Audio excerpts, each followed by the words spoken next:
Saudara-saudari terkasih di dalam Tuhan Yesus Kristus, semoga kita semua dalam keadaan sehat bersama keluarga. Saat ini marilah kita mendengarkan bacaan kitab suci dan renungan harian Senin 24 Mei tahun 2021. Bacaan pertama. Bacaan dari kitab Kejadian. Pada suatu hari di Taman Eden, Tuhan Allah memanggil manusia dan bersabda kepadanya, "Di manakah engkau?" Ia menjawab, "Ketika aku mendengar bahwa engkau ada dalam taman ini, aku menjadi takut, karena aku telanjang, sebab itu aku bersembunyi." Tuhan bersabda, "Siapakah yang memberitahukan kepadamu bahwa engkau telanjang? Apakah engkau makan dari buah pohon yang kularang engkau makan itu?" Manusia itu menjawab, "Perempuan yang kau tempatkan di sisiku, dialah yang memberikan buah pohon itu kepadaku, maka aku makan." Kemudian bersabdalah Tuhan kepada perempuan itu, "Apakah yang telah kau perbuat ini?" Jawab perempuan itu, "Ular itu memperdayakan aku, maka kumakan buah itu." Lalu bersabdalah Tuhan Allah kepada ular itu, "Karena engkau berbuat demikian, terkutuklah engkau di antara segala ternak dan di antara segala binatang hutan. Dengan perut mula engkau akan menjalar, dan debu tanahlah yang akan kau makan seumur hidupmu. Aku akan mengadakan permusuhan antara engkau dan perempuan ini, antara keturunanmu dan keturunannya. Keturunannya akan meremukkan kepalamu, dan engkau akan meremukkan tumitnya." Lalu manusia itu memberi nama Hawa kepada istrinya, sebab dialah yang menjadi ibu semua yang hidup. Demikianlah sabda Tuhan. Syukur kepada Allah. Bacaan Injil.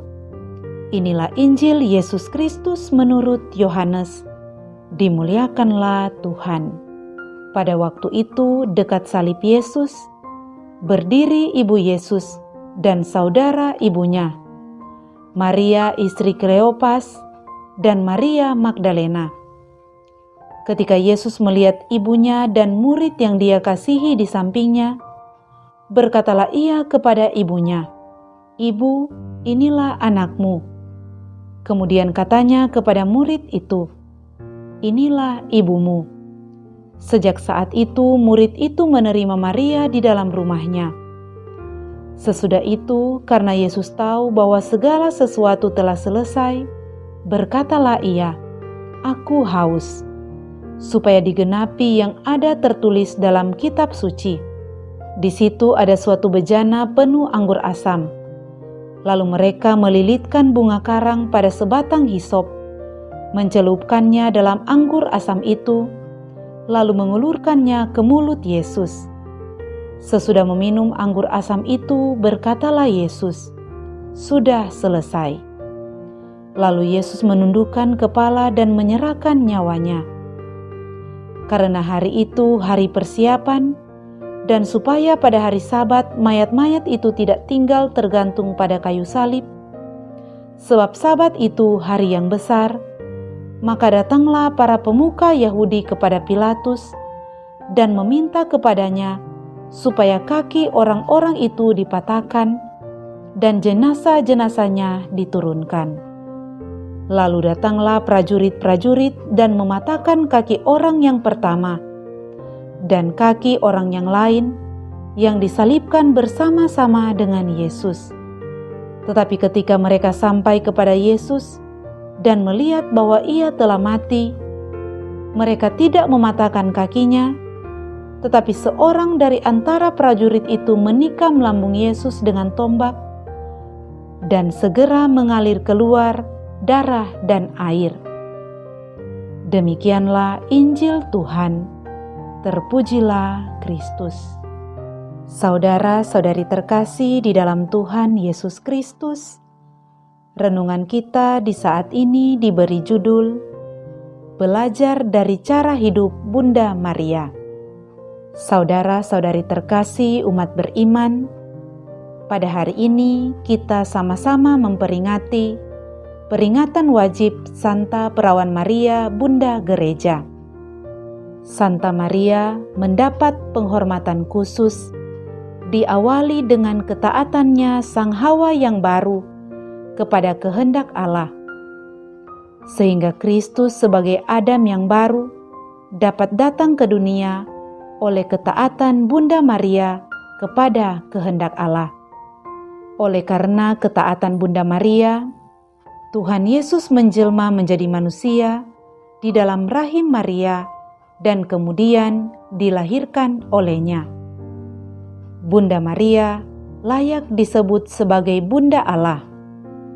Dengan melahirkan Kristus, Maria juga dapat disebut sebagai Bunda Gereja.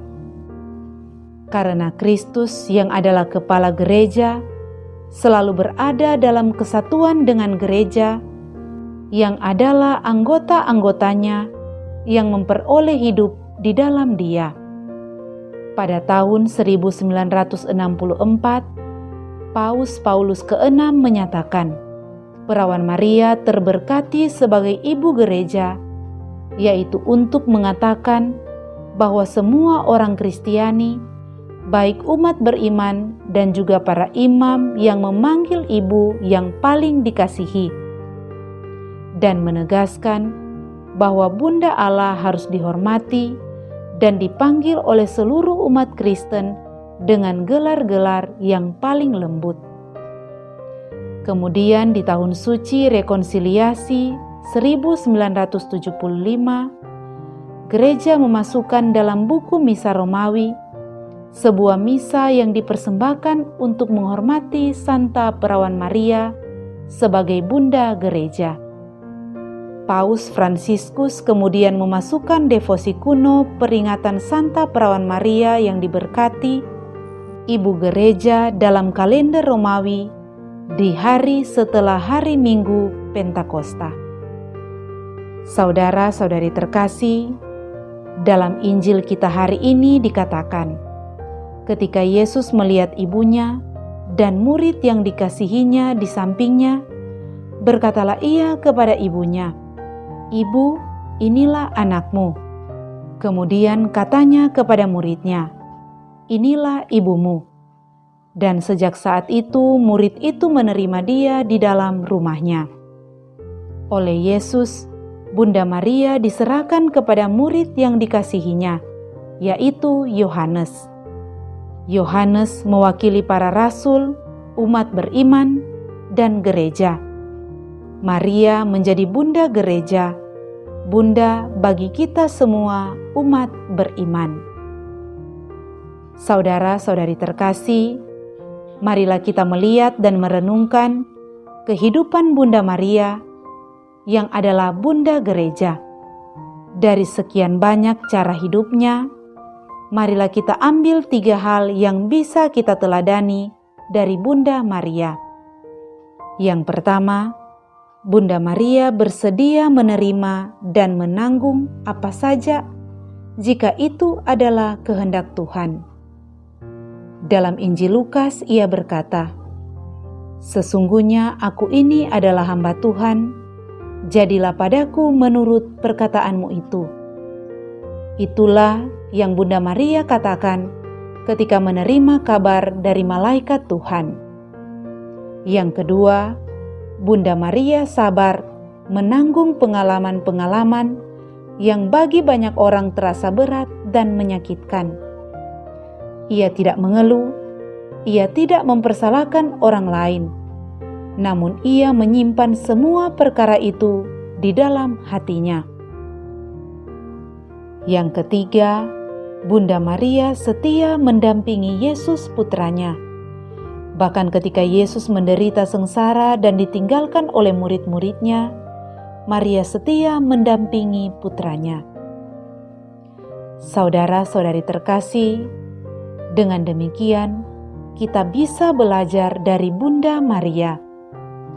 Dari Bunda Maria kita belajar untuk tetap setia dan teguh dalam iman ketika menanggung beban hidup yang terasa berat. Kita belajar untuk tetap berpengharapan, tidak putus asa, sambil kita tetap berusaha semaksimal mungkin untuk meringankan beban yang kita tanggung.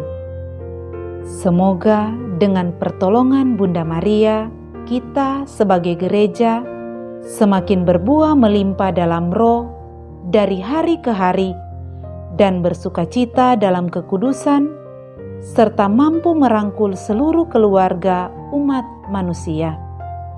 Semoga demikian. Amin.